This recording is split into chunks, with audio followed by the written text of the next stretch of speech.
नमस्कार नमस्कार, आप सभी का हमारे YouTube चैनल में स्वागत है।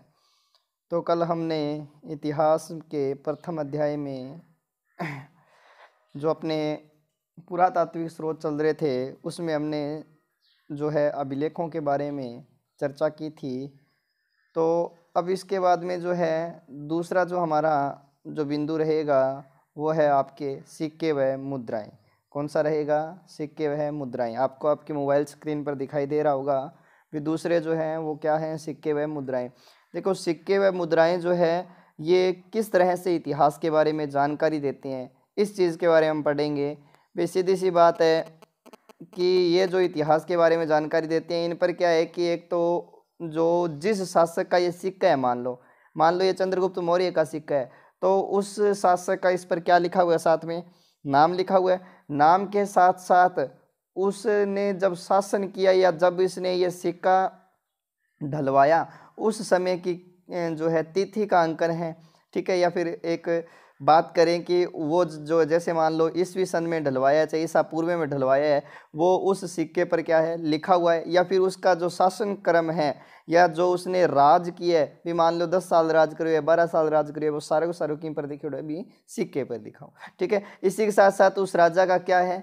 चित्र है ना। तो आपने 10वीं क्लास से आप पढ़ते आ रहे हो कि भाई समुद्रगुप्त को उसी के सिक्कों पर वीणा बजाते हुए दिखाया गया है ना। तो उसमें क्या है कि नाम है, तिथि का अंकन है, चित्र है, वंश परंपरा, मतलब हो सकता है कि उससे पूर्व यहाँ पहले राजा कौन है उसके बारे में, या फिर उसके पूर्व से पूर्व यहाँ पर किस शासक का जो है शासन था, तो उसके बारे में जो है जानकारी देता है। वह किस धर्म का अनुयायी था उसके धर्म के बारे में बताता है, ठीक है।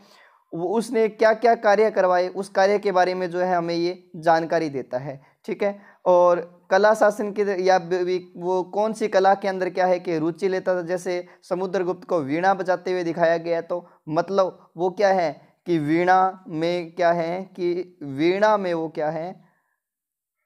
अपनी रुचि लेता था, ठीक है। वीणा बजाने में वह अपनी रुचि लेता था। तो उस तरह से वह क्या है कि उसके कार्यों का वर्णन इसी के अंदर हमें मिलता है, ठीक है।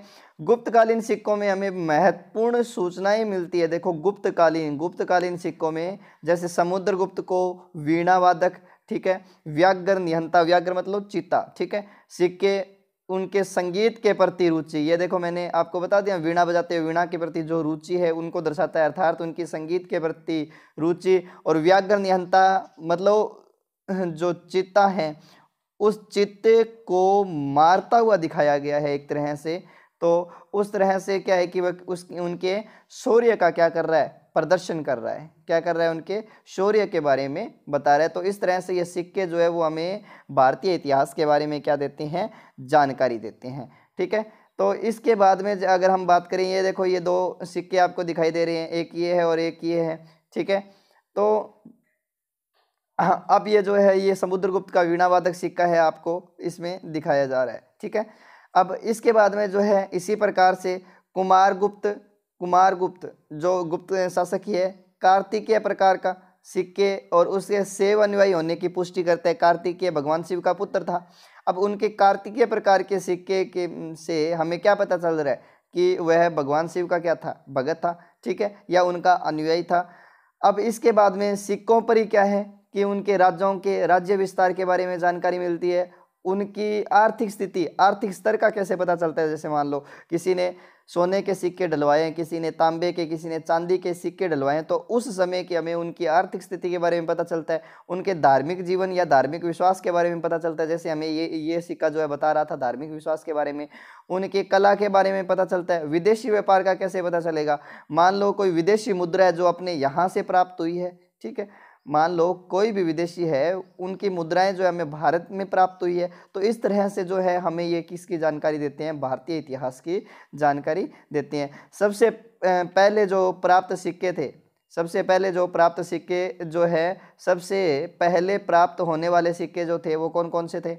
चांदी व तांबे के थे, ठीक है। इन पर क्या है? केवल चित्र ही थे और इन्हें पंचमारक या आहत कहा जाता था।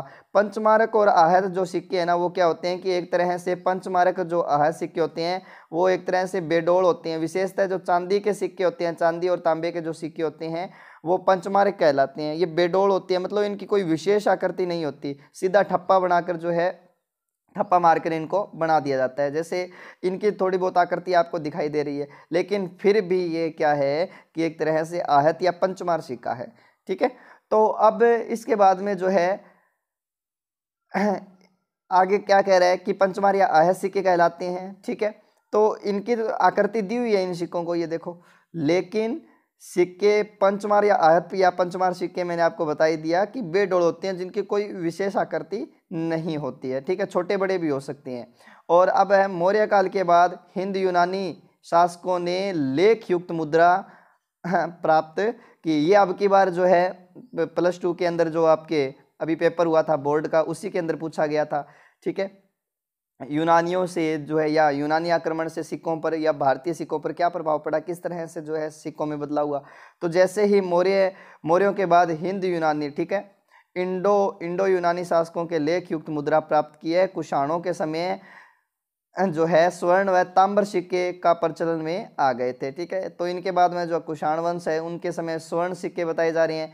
ठीक है, ताम्र सिक्के जो है प्रचलन में आ गए थे। तो ये प्रश्न आपके छोटा बन सकता है कि किन शासकों ने जो है स्वर्ण सिक्कों का प्रचलन किया था, किन शासकों ने, तो कुषाणों ने किया था। ये देखो, यहाँ से आपके ये प्रश्न बन सकता है।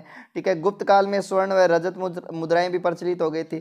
कौन कौन सी? स्वर्ण व रजत। रजत मतलब चांदी की मुद्राएं, जिन सिक्कों पर क्या है कि राजा का नाम था। ठीक है, और राज चिन्ह है। जैसे गुप्त काल का राज चिन्ह क्या था? मयूर था। इस तरह से वो उन पर क्या है अंकित होता था। ठीक है, और राज चिन्ह के साथ साथ उनका धर्म चिन्ह है, वो सारे के सारे इन सिक्कों पर क्या है कि अंकित किए जाते थे। ठीक है, और इसी के साथ साथ जो है और किसका अंकन मिलता है हमें? तिथि का अंकन मिलता है। और कुछ अन्य विशेष घटनाओं की हमें इनसे भी क्या मिलती है? जानकारी मिलती है। ठीक है, अब इसके बाद में क्या है कि समुद्रगुप्त के सिक्कों पर अश्व व यूप के चिन्ह हैं। वह अश्वमेघ पराक्रम लिखा हुआ है। अश्वमेघ पराक्रम मतलब इसने अश्वमेघ यज्ञ करवाया होगा। अश्वमेघ पराक्रम का मतलब समझ रहे हो? ठीक है, अश्वमेघ पराक्रम, अश्वमेघ यज्ञ करवाया होगा मतलब जिसमें एक अश्व को स्वतंत्र भ्रमण करने के लिए छोड़ दिया जाता है, और जिस भी क्षेत्र में जाता है उस क्षेत्र में राजा का क्या हो जाता है? अधिकार हो जाता है। और वो जब वापस आता है अश्व, तो उसकी क्या दे दी जाती है? बलि दी जाती है। ठीक है, तो यह महान शासकों के द्वारा ही करवाया जाता था अश्वमेघ यज्ञ। इसमें जो है समुद्रगुप्त के द्वारा अश्वमेघ यज्ञ किए जाने की क्या मिलती है? जानकारी मिलती है। अश्वमेघ यज्ञ के बारे में मैंने आपको बता ही दिया। ठीक है, इसे एक सिक्के पर उसे वीणा बजाते हुए दिखाया गया, ये मैंने आपको बता दिया। बयाना राजस्थान, ठीक है, बयाना राजस्थान। और जोगलथम्बी कहाँ है? नासिक महाराष्ट्र से सिक्कों का क्या प्राप्त हुआ है हमें? ढेर प्राप्त हुआ है। तो बयाना से तो स्वर्ण सिक्कों का हमें बहुत बड़ा ढेर प्राप्त हुआ है। ठीक है, बयाना से स्वर्ण सिक्कों का ढेर प्राप्त हुआ है, जिसमें लगभग 623 मुद्राएं हमें उनमें प्राप्त हुई है। ठीक है, और ये प्रमुख रूप से किस काल का माना जाता है? गुप्त काल का माना जाता है। ठीक है, आगे जो है ये कह रहा है कि जोगलथम्बी के सिक्कों के शक सातवाहन संघर्ष की क्या मिलती है? जानकारी मिलती है। शक और सातवाहन वही वंश है जो अपने नाम के आगे अपनी माता का नाम लगाता था। ठीक है, ये इसके बारे में आई गया। देखो, गौतमी पुत्र ने शकों के सिक्कों पर अपना नाम अंकित करवाकर सिक्के क्या किए थे? जारी किए थे। अर्थात इसमें ये क्या कह रहा है कि शकों पर इसने जो है गौतमी पुत्र सातकर्णी है ये, ठीक है ना, गौतमी पुत्र सातकर्णी है, इसने क्या है कि क्या किया था? शकों पर विजय प्राप्त की। ठीक है, और उन्हीं के सिक्कों पर अपना नाम क्या करवा दिया? अंकित करवा दिया।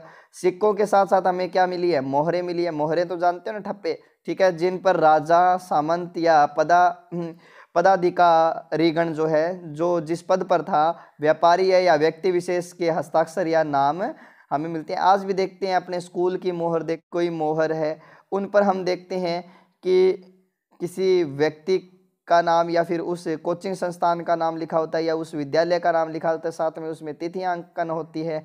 ठीक है, और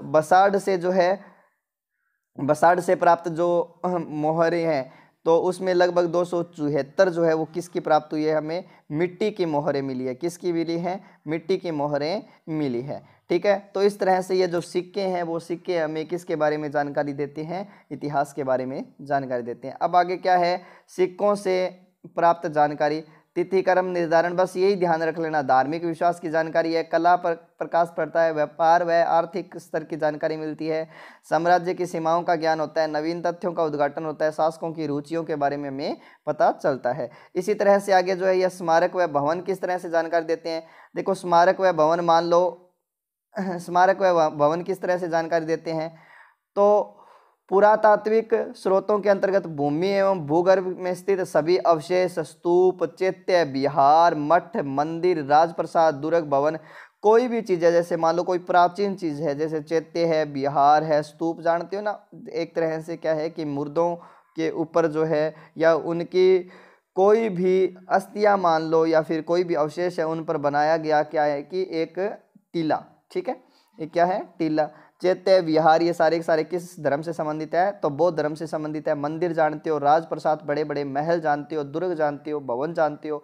तो ये जो है ये हमें इतिहास के बारे में जानकारी कैसे देते हैं। जैसे मान लो कोई दुर्ग है, उस दुर्ग के बाहर लिखा हुआ है कि ये दुर्ग जो है इस समय इस शासक के द्वारा बनाया गया था, तो हमें उस शासक के जो है उस शासक के बारे में ये दुर्ग क्या दे रहा है, जानकारी दे रहा है।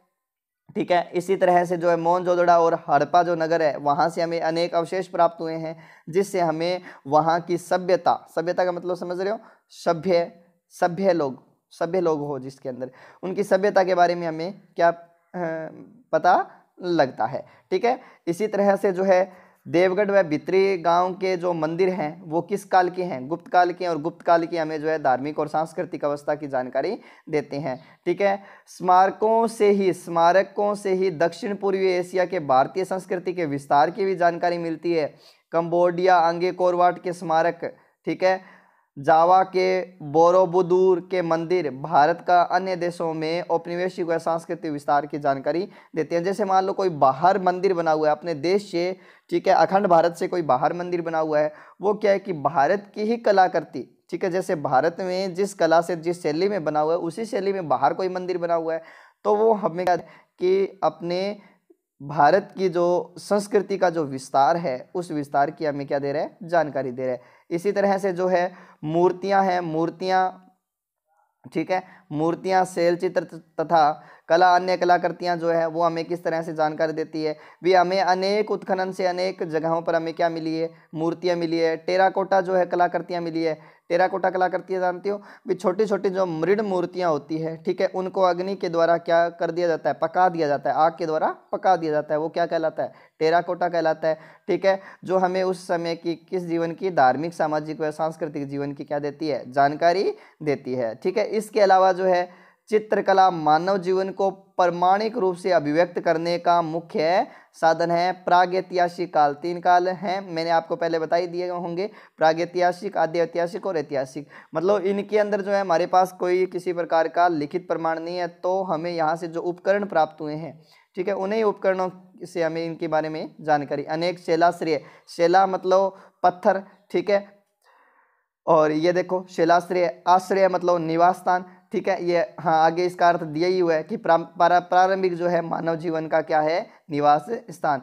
इन शिलाश्रयों में तत्कालीन मानव द्वारा चित्रांकन किया गया, ठीक है, जिन्हें क्या कहा गया, शैल चित्र। शैल चित्र मतलब शिलाओं पर बने चित्र, ठीक है, शैल चित्र, शिलाओं पर बने चित्र, गुहा चित्र, गुफाओं में बने चित्र, और तीसरे जो है आपके आते हैं भित्ति चित्र, मतलब भिंत पर बने चित्र, दीवार पर बने चित्र, ठीक है, कि इन्हें शैल चित्र क्या है, कहा जाता है। इसमें जीवन के विभिन्न पक्षों की अभिव्यक्ति चित्रों के माध्यम से की गई है। ठीक है, भी चित्रों के माध्यम से जो है व्यक्ति के जीवन को इसके अंदर क्या है, दर्शाया गया है। जैसे मान लो कहीं उगते हुए सूर्य का चित्र दिखाया गया है, कहीं मान लो कि एक महिला है जो मटके से जो या फिर एक नलकूप से जो है उसको पानी भरते हुए दिखाया गया है, या कुएं से उसको पानी भरते हुए दिखाया गया है। तो ये इस तरह से क्या है कि मानव जीवन के बारे में या मानव जीवन के जो विभिन्न पक्ष थे उनके बारे में जो है हमें चित्रों के बारे में बताया गया है। इससे प्रारंभ में मानव के सांस्कृतिक, सामाजिक व धार्मिक जीवन की भी हमें जानकारी मिलती है। दक्षिण पूर्वी राजस्थान उत्तरी राजस्थान शेखावाटी क्षेत्र में प्रचुर मात्रा में से हमें क्या मिले हैं, शैल चित्र मिले हैं। भी जो दक्षिण पूर्वी राजस्थान है, दक्षिण पूर्वी राजस्थान का मतलब समझ रहे हो कि भी जो आपके हाड़ौती का जो पठार है, उस पठार में जो सकोटा बूंदी का जो क्षेत्र है, वहां से हमें क्या है कि अनेक शैल चित्र प्राप्त हुए हैं। ठीक है, मध्य प्रदेश का ये स्थान बहुत ही प्रसिद्ध है। ठीक है, मध्य ये सीधा ही पूछा जाता है, भीमबेटका जो है किसके लिए प्रसिद्ध है, शैल चित्रों के लिए प्रसिद्ध है। मध्य प्रदेश का दूसरा पंचमढ़ी भी इस दृष्टि से क्या है, महत्वपूर्ण माना जाता है। ठीक है, इसी प्रकार जो है अजंता की जो है, अजंता कहाँ है, महाराष्ट्र के अंदर है। चित्रासी दुर्गों व महलों के भित्ति चित्र की प्राचीन भारतीय इतिहास की अभिव्यक्ति है, अर्थात हमें जो है प्राचीन भारत के इतिहास के बारे में जानकारी देते हैं। ठीक है, तो ये जो है ये हमें प्रमुख जो है ऐतिहासिक स्रोत थे जो कि किसके बारे में जानकारी देते हैं, इतिहास के बारे में जानकारी देते हैं। ठीक है, तो धन्यवाद, आज के लिए इतना ही, बाकी करेंगे हम अपनी अगली क्लास में।